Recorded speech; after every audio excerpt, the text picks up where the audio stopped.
मी सदा बंद असणाऱ्या आकाशवाणी केंद्रावरून काल वाचून चगळून स्वतः झालेल्या शेळ्या सपक बातम्या देत आहे. काही ठळक बातमी. आपल्याकडे नसलेल्या श्री गंजकेश्वर सहकारी साखर कारखान्यावर 500 मुंग्यांचा सशस्त्र दरोडा. सुप्रसिद्ध उद्योगपती श्री युसप्पा गराप्पा चिपाडे यांच्या बायकोने लाटणे फेकून मारल्याने निधन. बायकोच्या ऑनलाईन खरेदीला कंटाळून एका नवऱ्याची आत्महत्या. पेताडेवाडीतील प्रसिद्ध पेताडे श्री सदा पेताडे यांनी शोधली कोरगाव जालिम आणि ओसाडवाडीतील प्रगतशील फळबाग शेतकरी श्री सदा बोंबल विखे यांच्या आंब्याच्या झाड चिंचा लागल्याचे निष्पन्न. आता बातम्या 21 कट.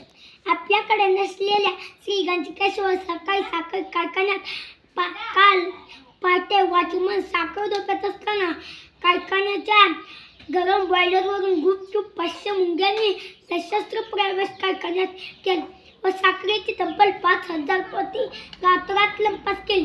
ही बातमी कानावर पडताच कारखान्याचे मालक श्री साखरचंद गुळचंद ढेपे यांनी रसात तोंड बुडवून आत्महत्या केल्याचे निदर्शनास आले. सदर मुंग्यांना शोधण्यासाठी केल्या आजूबाजूच्या भागात 10 सापळे लावण्यात आलेले आहेत. सुप्रसिद्ध उद्योगपती श्री युसप्पा गराप्पा चिपाडे यांचे बायकोने रागात लाटणे फेकून मारल्याने जागीच निधन झाले.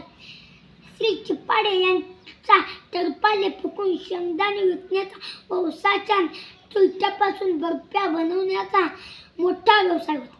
त्यांच्या पश्चात 4 माकडे, 8 गाढवे, 12 डुकरे आणि 12 डुकरे असा मोठा परिवार आहे. त्यांच्या निधनानंतर आसपासच्या परिसरात आनंदाची लाट पसरली.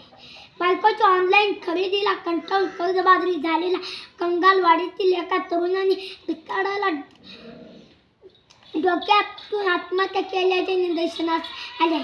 हाती आलेल्या माहितीनुसार सदर तरुणाच्या बायकोने 25 लाख रुपयाची ऑनलाईन खरेदी केल्याची तपासात निष्पन्न झाले आहे. बायकोच्या या विचित्र सवयीला कंटाळून या तरुणाने दगडी भिंतीवर 55 वेळा डोक्यातून आत्महत्या केल्याचे समजते. पेताडेवाडीतील प्रसिद्ध पेताडे श्री सदा पेताडे यांनी कोरोनावरती जालिम लस शोधून काढली आहे.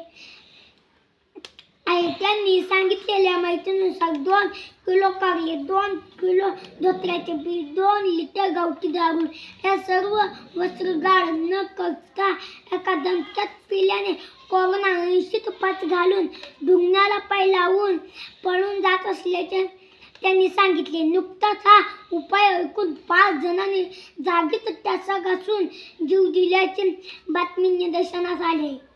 ओसाडवाडीतील प्रगतशील फळबाग शेतकरी श्री सदा बोंबल विखे यांच्या आंब्याच्या झाडात चिंचा लागल्याचे निष्पन्न झाल्याने हा सर्व प्रकार पाहण्यासाठी आसपासच्या गावातील लोक म्हशीवर, गाढवावर, डुकरावर बसून येत आहे, तर काही दीड शहाणे कोपराने घसरत येत आहे. आकाशवाणीवरील बातमीपत्र संपले.